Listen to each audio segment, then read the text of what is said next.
Well, hello, everybody. Welcome to another exciting lecture with Dr. Ronald J. Brown. Our topic for today is another one of the lost cities of the world. I've been fascinated by lost cities, whether it is the Great Zimbabwe in southern Africa, where I was last year, or whether it was Angkor Wat, Machu Picchu, El Dorado, Shangri-La. These are all lost cities. And of course, the queen of all lost cities is the lost city of Atlantis, a legend going back thousands of years. So, our topic for today is going to be one of these magnificent lost cities, and that is going to be the city of Xi'an, or some people pronounce it Xi'an, in the middle of China. This was one of those cities that was lost, covered over with sand, disappeared for centuries, thousands of years, and it was suddenly, like Angkor Wat and Machu Picchu, rediscovered and totally changed the way people viewed ancient history, and of course, put to use by the rising China of today as an example of China's once greatness, lost greatness, and making China great again. So let's begin. The outline, the rise of the Chinese Empire.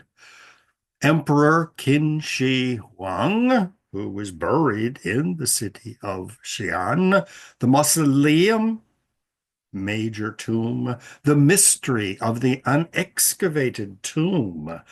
Only a tiny part of Xi'an has actually been excavated. And then Xi'an in popular culture. Once again, lost cities fascinate people. Think of all the movies we have looking for the lost city of the Queen of Sheba, Gina Lollobrigida, in her wonderful film, The Queen of Sheba, or looking for Atlantis. How many people have lost their lives going down to the bottom of the Atlantic Ocean, searching for evidence of the lost city? So let's get started. Well, I have been fascinated by not just tombs, but a major theological issue. What happens to people when they die? Now, there's me on my first trip in 1978 to Egypt when you could still climb the pyramids. And then in that picture on the right is me in 2023, where you can see the pyramid as it looks today. Well, the Egyptians had a very highly developed sense of the afterlife. It permeated their religions. It permeated their theologies. It obsessed the emperors, the pharaohs of China and of Egypt. What goes on after we die? Nobody wants to die.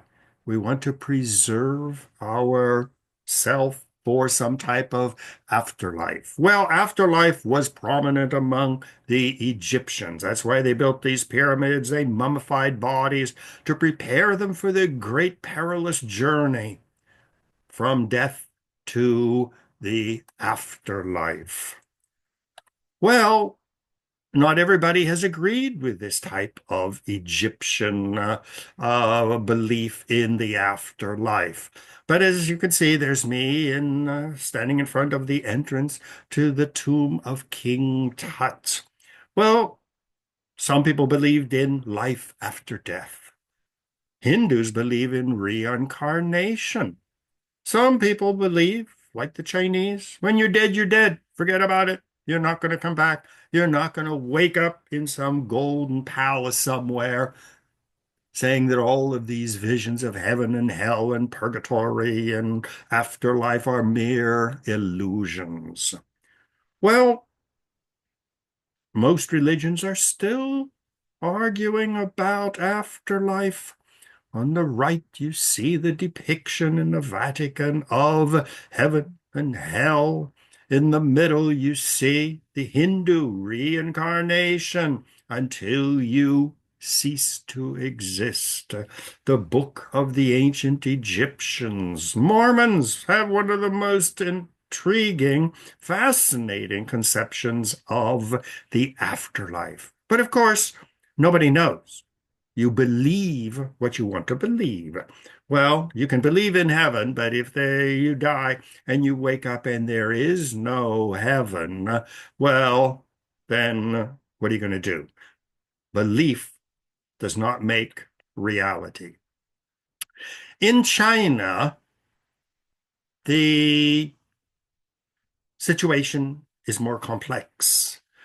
Tao Te Ching, the way of Lao Tzu, Buddhism, Confucianism, none of these believed in the afterlife. Central to Chinese religion and society is the fact that you get one life.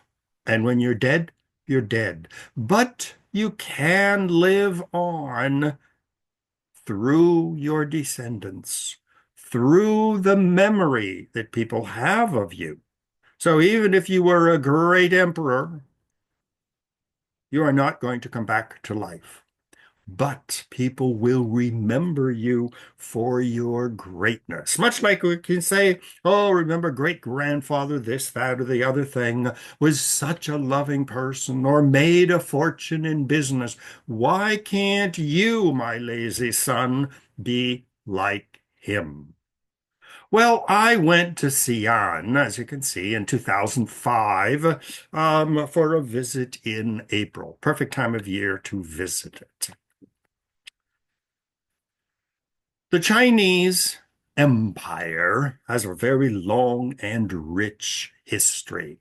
Now, most Westerners look at the map that we see in front of us, which makes Europe and America the centerpiece of history.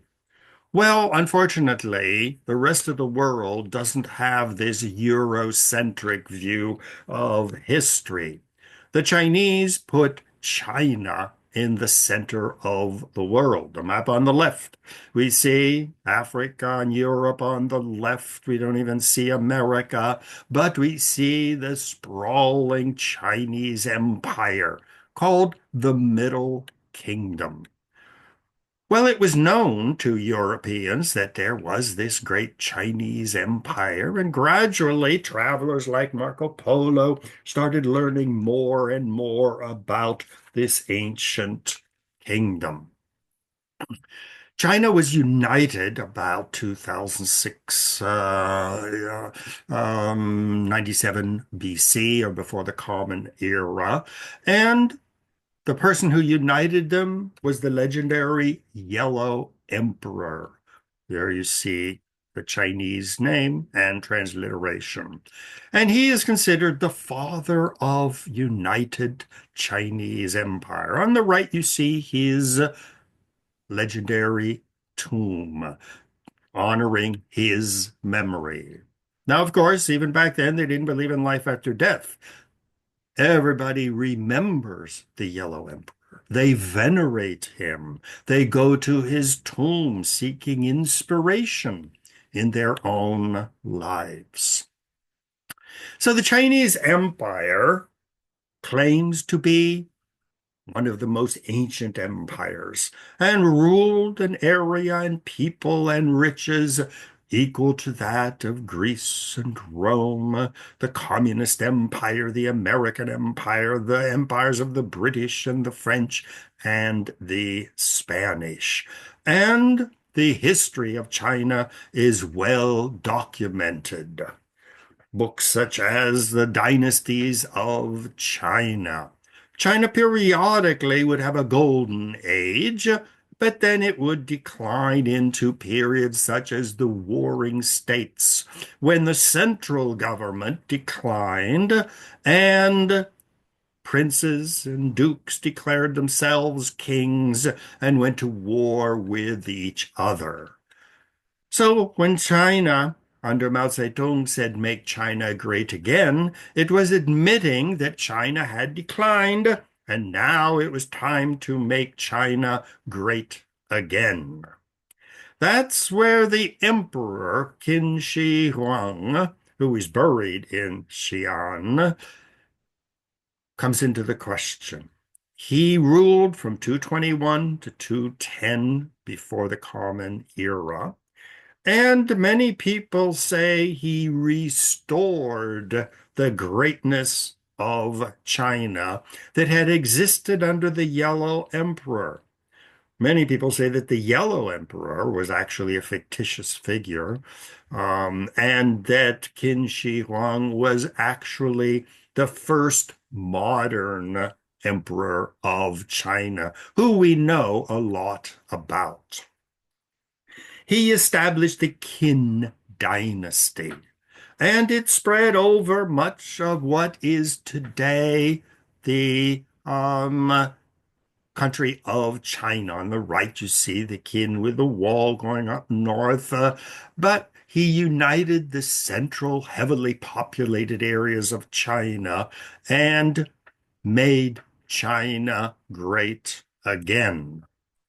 His statues all over the place. You see models of him rallying the notables of China to make China great again. He's sort of like the George Washington of the modern China.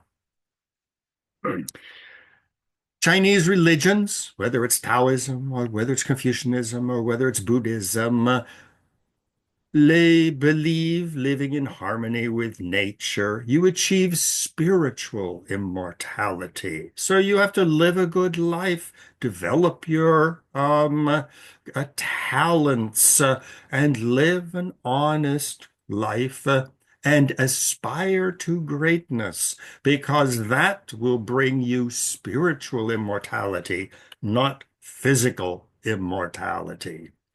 And when you visit Chinese temples or even home shrines, you always see an altar where they are not worshiping ancestors or a god, but they are meditating upon their greatness.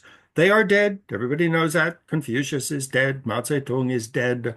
But they have achieved spiritual immortality, thriving in the memories of their people.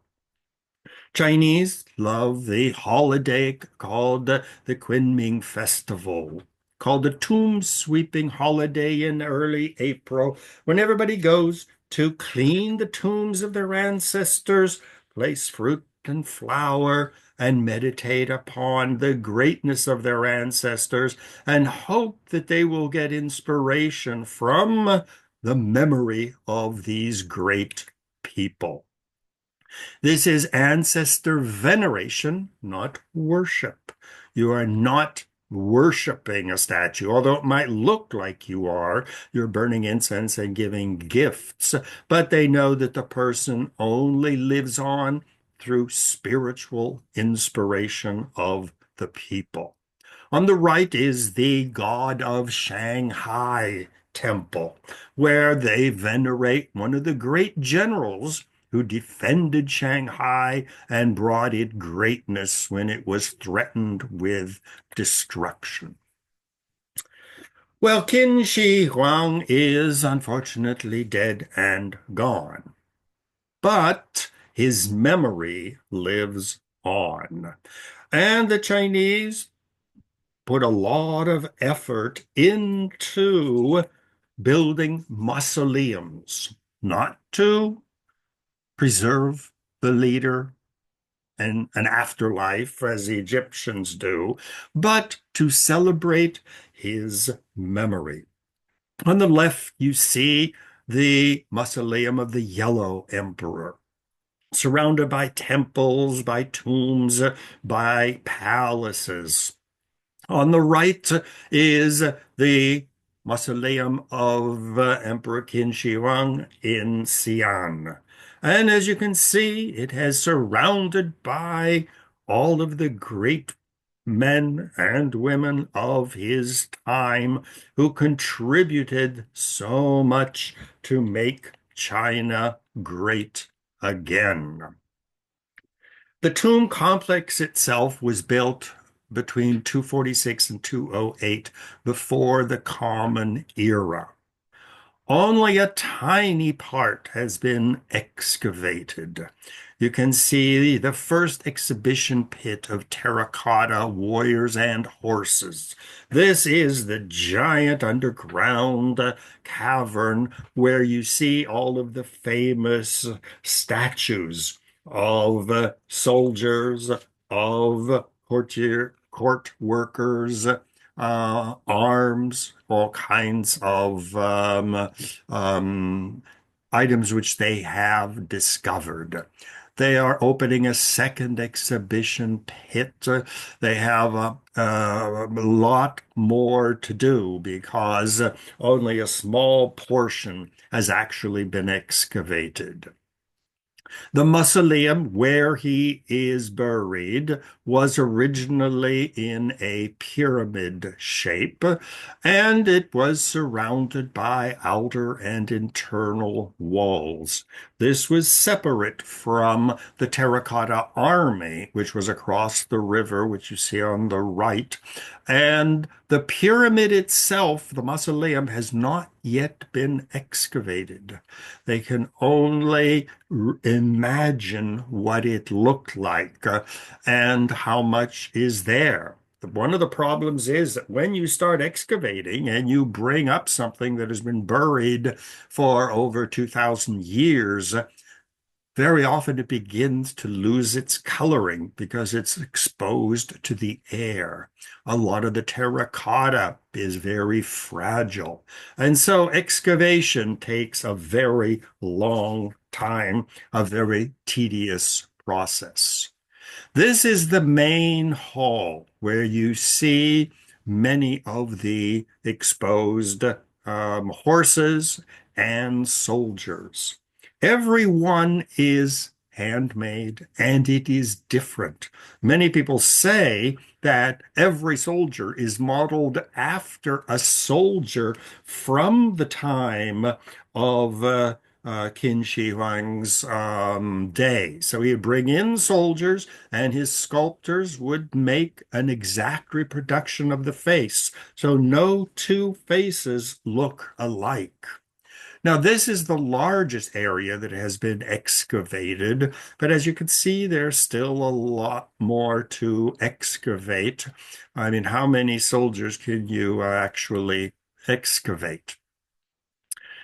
And here you see each one has a different uniform reflecting his rank in the military, different hats, different insignia, very much like the military today. We see all these people with these medals and things on their shoulder and on their chest to show their military rank. Now, these are terracotta. That means they are baked clay. Like porcelain, like pots and teacups are made of porcelain. In fact, in the United States, very often we refer to porcelain as Chinaware because the Chinese invented the making of very high quality Chinaware or porcelainware. But when you look at the face, you see it is realistic. The hair is realistic, the uniform. Some have mustaches, some have beards, some even have scars on their faces. A reproduction of a real person. There are thousands of horses, chariots. Now, since they were buried underground for thousands of years, many of them have toppled over and been damaged. And so you see some of the excavations leave them the way they were found. And you can see that they were painted in vivid colors, but the colors have faded. And so you see this magnificent army buried underground and now being rediscovered. Uniforms were put on the soldiers. You had brass ducks and animals, helmets, swords, where you see the actual items used in the war. Don't forget that the emperor was a great warrior. He had to defeat his enemies, reunite China under the Qin dynasty, subdue enemies, beat off the Mongol hordes from the north and raiders from the Middle East.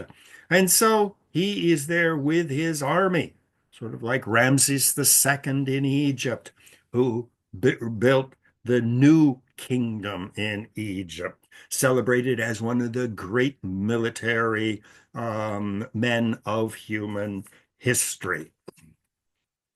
Also in the tomb were dancers and acrobats to entertain the emperor. We see on the left a person doing somersaults, on the middle a dance step, on the right another type of dance, because the whole world of the Qin Emperor's world was recreated underground. He had a huge army, so you're going to have thousands of soldiers, entertainers, all kinds of imperial functionaries, such as here you see the horses with the chariot, with the umbrella, either the emperor, but it wouldn't be the emperor, he wouldn't be driving the horses, but it would be some high government official. And these were all recreated, every aspect of his court and his empire was recreated. Attendance at court. You had the scribes who would be there taking down whatever he is saying. Waiters, attendants. They even have his barber, who was recreated in terracotta.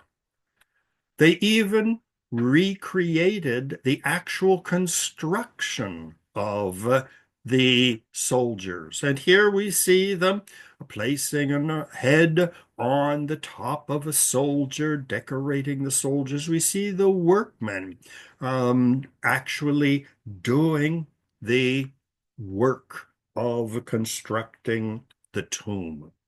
So this is the main area that has been excavated, a dramatic sight to see, showing the thousands of soldiers, court attendants, functionaries, officials, animals, music instruments, everything that that contributed to making his court so great.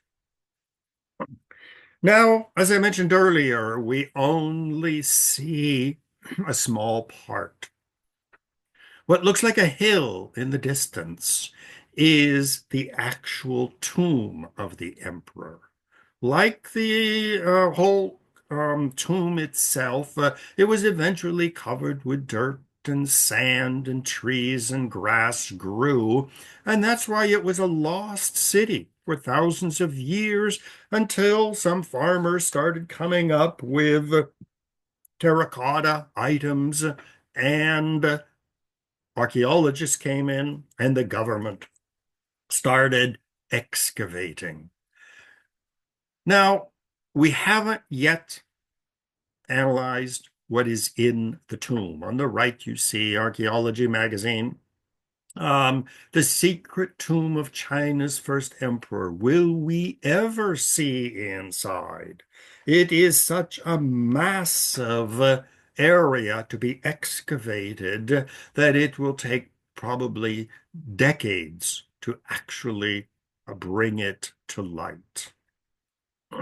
Now, the central tomb is a pyramid. Pyramid is one of those eternal shapes that every civilization wants to make. It is a recreated mountain When you go to Egypt, you see the pyramids of Khufu. When you go to Mexico City, in the middle row on the right, you see the Pyramid of the Sun, an artificial mountain built on a flat plain. Angkor Wat on the right, a flat area of jungle. They recreated the Himalaya mountains of Hindu religion. And so, if you don't have a mountain, you create a mountain. Why do churches and mosques have towers beside them? Because they recreate a mountain. Where did Moses go to get the Ten Commandments? Well, he went to a mountain. So, mountains are one of these universal building blocks of all religions. This is an artist's reconstruction of what the tomb will actually look like and the surrounding area. Now they have all kinds of, I don't know if you call it X-ray or what, but this new way of penetrating the ground and taking photographs of the structures which are buried by the mountain. And this is what they believe it will look like if they ever get around to totally excavating it.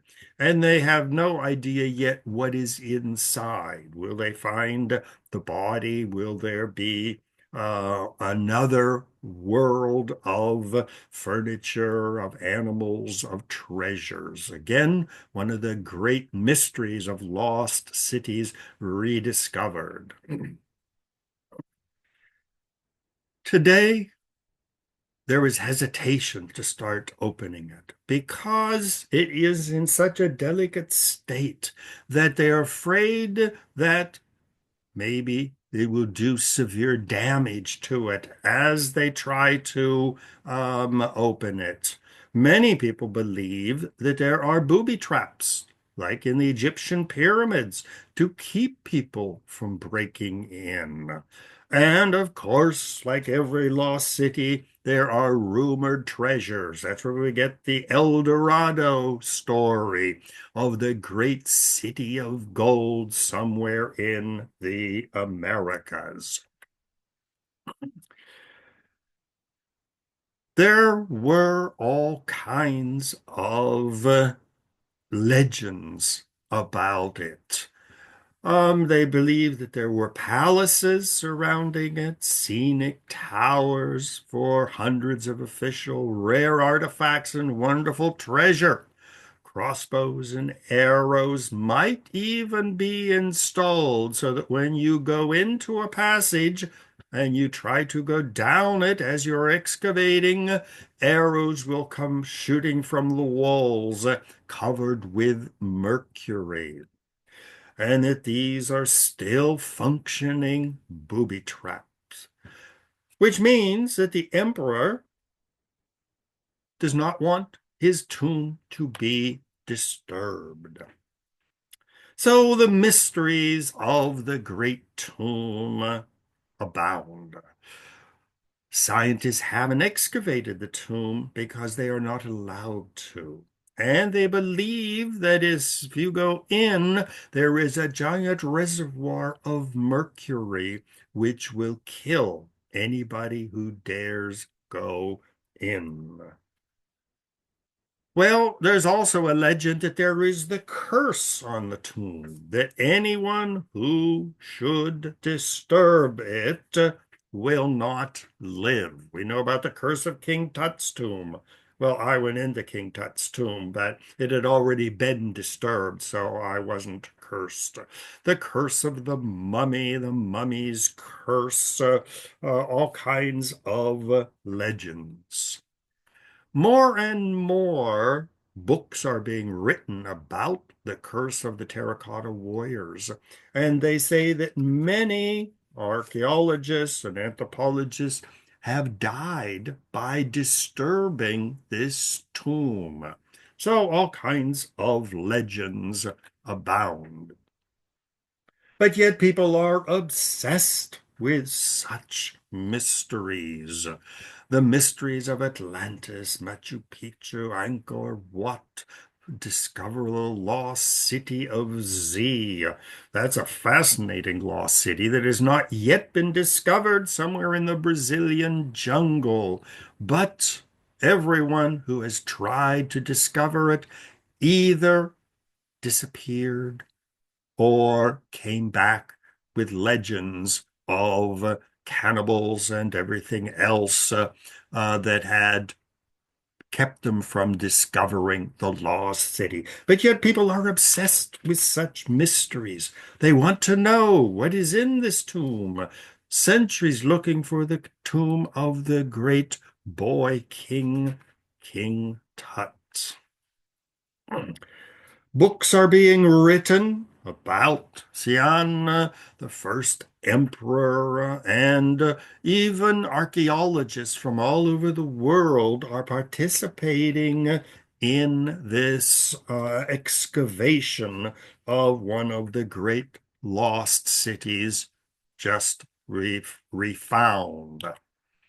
Now, the important thing to remember, we are not worshiping a dead person.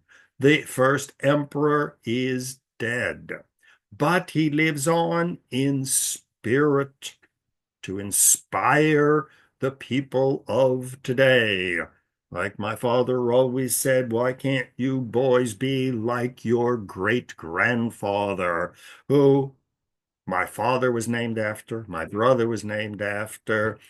We have Irvin Andrews all over in my family, and in memory of my great-grandfather. Now, we don't know. Well, he was Catholic, so he probably up in heaven watching all of this. But then again, we never know for sure.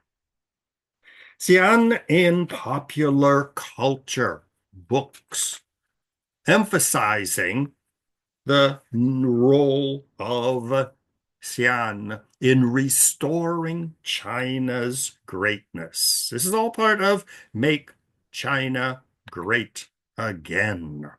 This is the Xian Museum, which just recently opened, describing the treasures that they have discovered and the ongoing work in archaeology. It's one of the greatest archaeological sites of the present time because it is so huge and because there remains so much more to discover. Exhibits have been spreading around the world. Here on the top, you see one in New York City. Below that, CNN must-see global exhibits about Xi'an. On the right, terracotta figures are making their rounds, rivaling the exhibits of King Tut. In Australia, they had a major exhibition of the Terracotta Army. China's famous Terracotta Army has marched into Australia. The tomb is considered the eighth wonder of the world, and they're featuring unique exhibits and all kinds of fascinating things to see. The British Museum, the Silk Road exhibit. The Silk Road, which runs from China to Europe across Central Asia, begins in Xi'an. That is considered the beginning of the great silk routes going from China the whole way around the world and finishing up in Europe. And so this is also spurred on more interest in Xi'an. Around the world, from Russia to India, people have been fascinated by the terracotta figures and the fascination with this discovery of a lost city. And once again, So little has been excavated. How much more is there to discover? Fascinates people around the world. There is the Terracotta Army game. Terracotta Army learn while playing to let kids know about the terracotta soldiers, the tomb, way of popularizing the site. We have terracotta games where you have chess figures made in the image of the terracotta soldiers, laser engraving design, Hollywood costumes, where people were very popular these last years of making up terracotta costumes for the kids at Halloween. So the important thing to remember about the Chinese approach to death is when you are dead, whether it is Mao Zedong on the right in his mausoleum in the middle of Tiananmen Square, people parade by like I did, and they're not worshiping a dead person. They know he is dead. But he inspires young Chinese of today to work hard, to be successful, to make China great again. Now, Donald Trump is very upset about all of this make China great again. You can't have two big empires in the world. Eventually, they would end up going to war. Now, the Catholic tradition, which you see on the left, here again, you have the same mausoleum. You see the body being venerated and preserved. But the Catholic tradition is that when you die, your body stays, but your soul goes up to heaven, if you're lucky, or to hell or purgatory for a period of cleansing when you will be admitted into heaven. Catholics also believe in the resurrection of the body. And so that when Jesus returns and history comes to an end, the body will be resurrected and you will be alive physically again in heaven.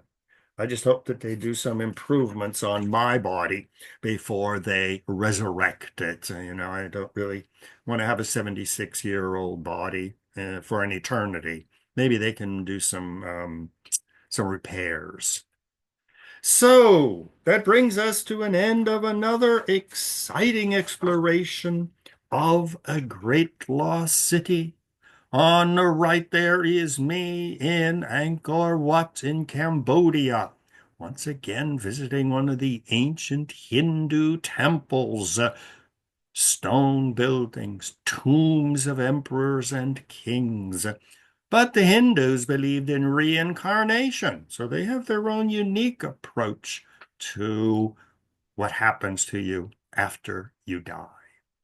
Well, there are a lot of lost cities, and I'm sure that when we start exploring the moon and Mars and Jupiter and other planets, we're going to come across lost cities that may have existed on the moon thousands of years ago, and now we will rediscover them, which will captivate the imagination of people. So, ronbrownmedia@gmail.com. Feel free to contact me. And if you have any questions or any issues you'd like to bring up, I'm always improving my lectures through feedback from participants. So feel free to join me in the future for other talks and have a wonderful day and explore the next lost city. Thank you very much and goodbye.